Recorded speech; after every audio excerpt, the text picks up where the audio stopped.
Hey guys, how's it going? It's Al. It is week 2 on FanDuel, and I'm going to take a first look here to try and piece together a tournament lineup. For those of you who have been on this channel for the last 3 years or so, you know that every single week I do a first look lineup on DraftKings where we're looking for some really high floor, possibly combined with being high ceiling candidates so that we can build a straightforward cash game lineup without a ton of research going in. I'm going to do things a little bit differently with this FanDuel first look because obviously I'm still going to play cash games. I'm going to play head-to-heads. I'm going to do all that stuff. But what I'm more interested in doing is using this video to build a highly correlated tournament type lineup for every single week on FanDuel. You can take all of these principles that we're going to talk about on these FanDuel lineups and apply them to DraftKings if you play over there. The philosophies are just the philosophies. They are winning strategies. If you looked at the winning lineup in the Millionaire Maker from this week, they employed exactly these strategies. This is how you win on FanDuel. This is how you win on DraftKings in large field tournaments, by stacking a quarterback with his pass catcher or combination of pass catchers, bringing it back with one of the players on the other side of the field, because if that game shoots out, there is likely to be a ton of points on both sides, not unlike Atlanta, Seattle in week 1, not unlike Green Bay, Minnesota in week 1, which was the game-winning stack in the Millionaire Maker this week. And then we're going to also put in a secondary stack with 2 players from opposing teams to build that lineup. The philosophy is it's easier to be right about 2 things than about 6. And that's why you build tournament lineups that way, because if you hit on those 2 things, you pick the 2 games that are going to go for a high amount of scoring or have a ton of offense because of matchups or defense or expected point totals or anything else, you're going to give yourself a better chance to win a tournament where all the money is up top. You don't just want to cash. Nobody wants to min cash a tournament. You put in $10, you win 17. You want to put in $10 and win 200K. And the best way to do that is by correlating your lineups. We're not going to completely avoid players that could come in with a high percent number in tournaments. We want to stay under an entire total for the lineup. You add up all 9 of the players, you want to stay under about 130 or 140% total. That means that you don't have to avoid guys who are going to be 25 to 35% owned. You just have to sprinkle in a few guys in that lineup that are going to have a little bit of a lower clickability rating, let's say, right? So that's what we're going to do. Thank you guys for finding the video. Let's see how many likes we can get on this one. Can we get 1,000 likes on this video? Is that possible? For week 2 on the FanDuel first look to get 1,000 likes, just know that anytime you click anything, if you reply to this video, if you click like, if you subscribe, if you ring that notifications bell, all of that costs you roughly, let me check my notes, $0. And it really helps the video. It really helps me as a creator to get the video in front of as many people as it possibly can. So thank you for clicking some damn thing. And let's get to the lineups. As you can tell, the cover boy on this video, before we do that, let's just look at the salaries. They boosted Christian McCaffrey from 10K to 10.5, Lamar Jackson all the way up to 9,500. Patrick Mahomes is 9,000. Mahomes is an interesting case this week. We know he's good, right? He's ridiculous. We know the Chiefs' offense is ridiculous. I don't think that home field means as much this year as it did in previous years, but it still means something. You're not sleeping in your own bed. You do have to travel. There is probably a little bit of heightened anxiety for at least a percentage of the players on every team having to travel with, COVID being a thing. That's not out of the realm of possibility. So like playing at home and playing on the road, there's still an advantage to playing at home. Not that that's going to matter very much to the Chiefs, but they are playing the Los Angeles Chargers, who to me are a team that I don't want to play against. They offensively, they play very, very slow. Defensively, they're still quite good, even losing Derwin James off of that defense. They're good on the defensive line. They get a lot of pressure. They have very good cornerbacks. And their linebackers are also very solid. So Mahomes could have a ceiling game any week, but he is exclusive to mass multi-entry for me. I'm not going to use him in like 3 max games. And I'm definitely not using him in cash this week. Saquon Barkley had a really bad week 1. If you want to buy into him having a bounce back week here, his volume was just fine. right? So people are going to point to the fact that he had 6 yards on 15 rushing attempts, but he also had 9 targets. He got 24 opportunities, 21 touches, 6 of those coming through the air against one of the best, if not the best defense in the NFL right now. So I think that people aren't going to click on him as much as they possibly should, but there's some very easy routes that we're going to go on FanDuel this week. One, Ezekiel Elliott at 8,600. I definitely prefer to Christian McCaffrey at 10.5 or Saquon Barkley at 9K. Dalvin Cook at 8,800, also fine, but home favored running backs is really where we like to hang our hat. We have him. We have Derrick Henry at 8,300 as well. Both of them are way too cheap. We also have a ton of value at running back this week at the sub 6K range. And there's a lot of them. So I don't need to dig into every one, but like Ronald Jones II in week 1 sat on 19 touches. And now he gets one of the tastiest matchups that we're going to stream running backs against every single week, and just entire offenses against every single week. The Carolina Panthers. Jonathan Taylor has now walked into a very high volume role. It was reported out of college. People were scared about the fact that, well, he didn't catch any passes in college. He can't catch passes in the pros. And he now has to deal with possibly a 3-headed monster at running back with Nyheim Hines taking over the 3rd down and him fighting Marlon Mack for downs 1 and 2. Well, he answered question 1, can he catch the ball, with 6 catches on 6 targets in week 1. And with Mack unfortunately tearing his Achilles, Jonathan Taylor is now set up for 20 touches a week behind the league's best offensive line. If you guys ever watched the Fantasy Footballers, he was my fantasy MVP this year for this exact reason. I thought that he would take over this job in full by week 7 or 8, but due to injury, he took the job over in week 2. I think that Nyheim Hines is fool's gold for week 2. People are going to look at, well, he had 2 touchdowns and he had this many fantasy points. Too many people are going to lean on specific players' volume from week 1 and try to extrapolate that over a season. Gage is another one of those guys. Well, he got, 12 targets in week 1. He's going to do that every week. No, he's probably going to get like 4 or 5 targets every single week, and people are going to fall for the fool's gold because it's what they do every year in week 2. So for me, Jonathan Taylor at 5,800, an amazing play. J.K. Dobbins, way more involved in week 1 than I thought he would be, but again, that's a 3-headed monster, and he's splitting time with Ingram basically evenly, and then they got Gus Bus coming in behind them. Nyheim Hines, I said I believe he's fool's gold. Joshua Kelly had a very good role, but I'm not playing running backs, especially those that don't have involvement in the passing game or project to, against a team like Kansas City when they should be playing from behind in those games.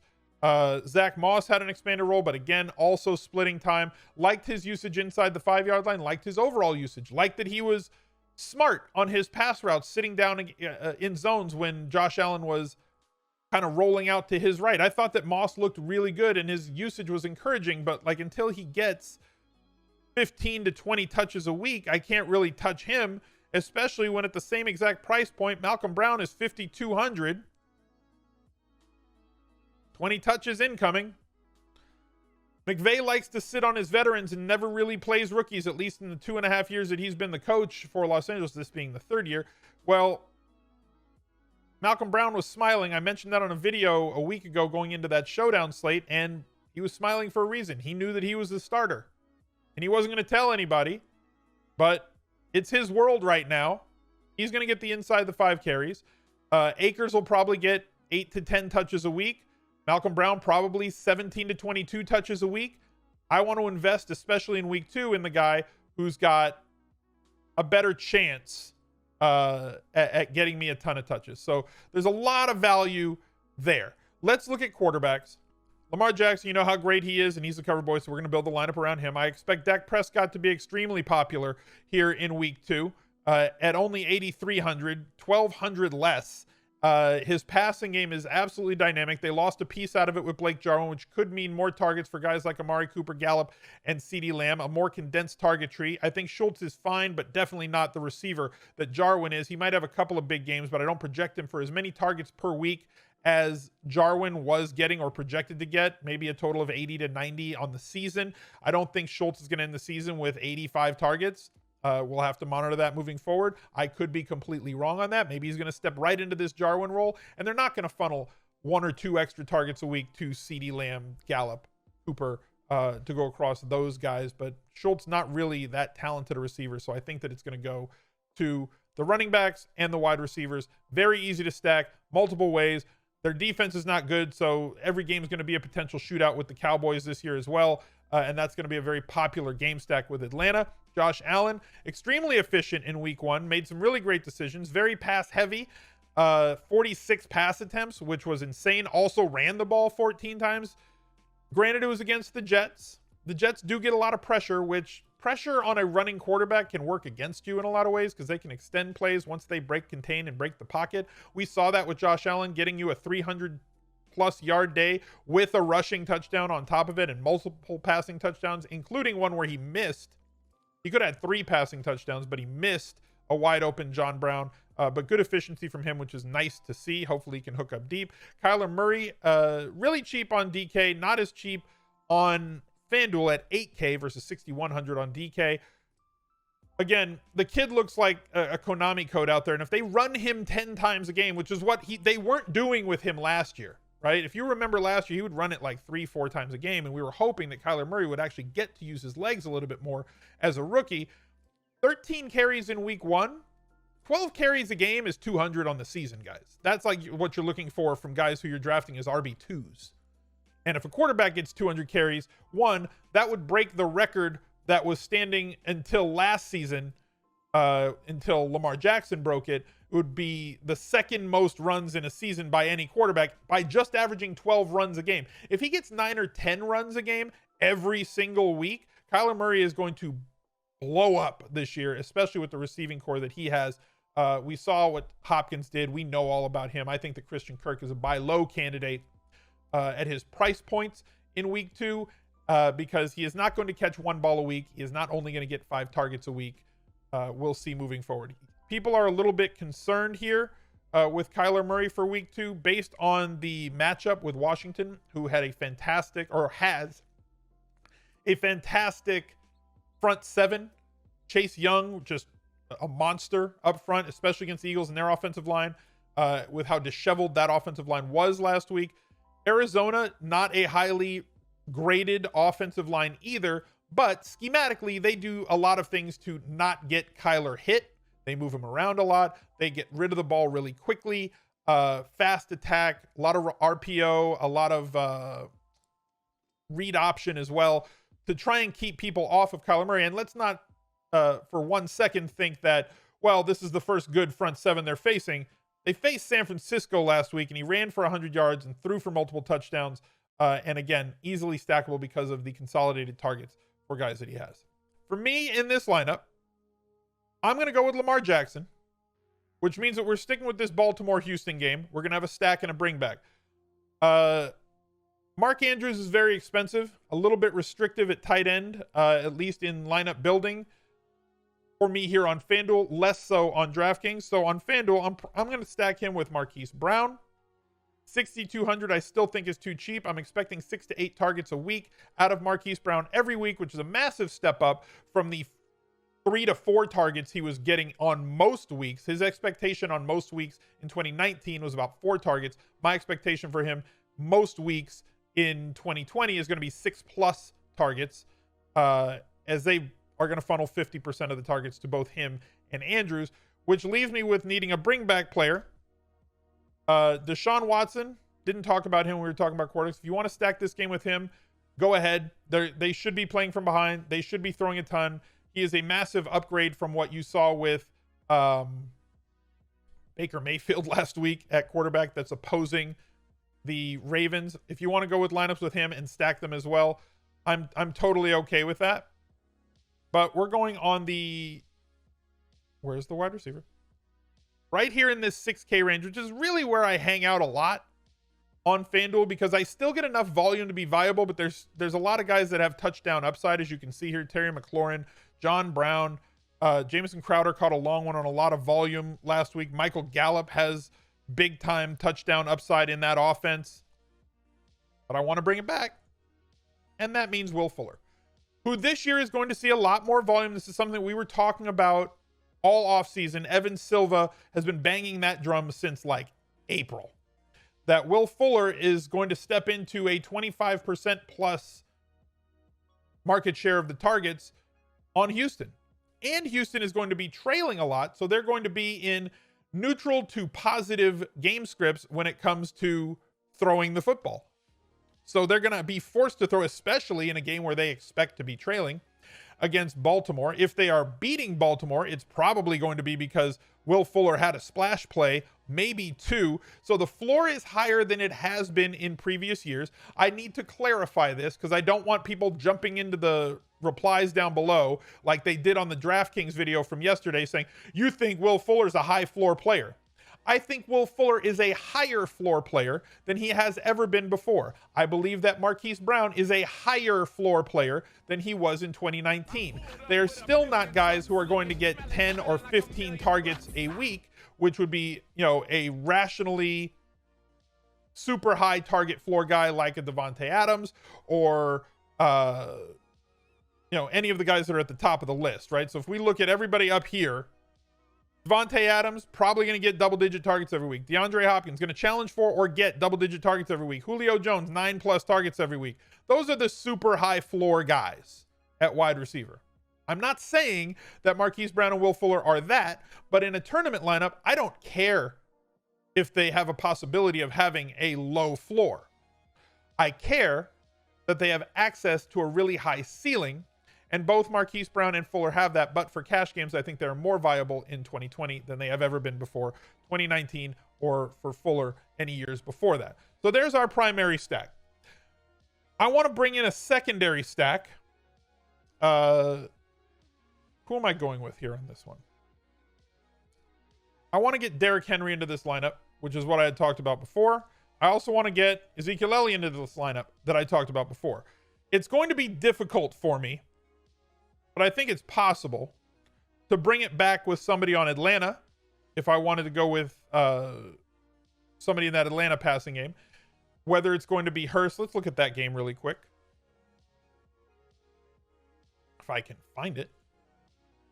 So looking at the options in this game at flex, Julio Jones, 8,200. Probably going to be tough to squeeze him in. Calvin Ridley at 7,100.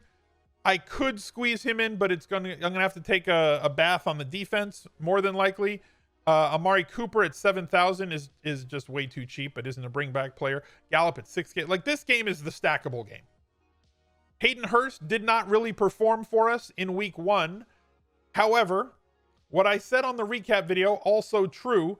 If I told you going into week 1 that Hayden Hurst was going to run 10 more routes than any other tight end in the league, including guys like Kelsey, Kittle, Ertz, Andrews, anybody. He would run 10 more routes than any tight end in the league in week 1.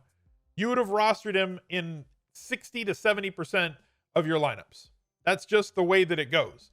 I think it's another buy low opportunity for Hayden Hurst as people are going to say, well, he only got 5 targets. Right. But look how often he was out in the route. And again, Gage is somebody that I think is going to be fool's gold here in week 2 as people are going to come in saying, well, he's going to get 12 targets. He's not. He's a 4 or 5 target a game guy. Don't expect 12 targets out of Gage every week. That was an anomaly. And if I'm wrong, I'm wrong. But I don't think he is. So I don't know that we can bring this back with a stack in this game unless we came off Lamar and went down to Watson. So for me, I'm going to look to stack on the Derrick Henry side of this, which means that if Derrick Henry has a big game and Derrick Henry and Tennessee gets out to a big lead, that Jacksonville is going to be throwing behind the mustachioed Minshew, and DJ Chark is his favorite target all the way through the end of last season. Only had 3 targets in week 1. One of them ended up being for a touchdown. I think that this is another week that we can invest in DJ Chark coming off of kind of a slow week 1. Why is he in my flex? Get the hell out of here.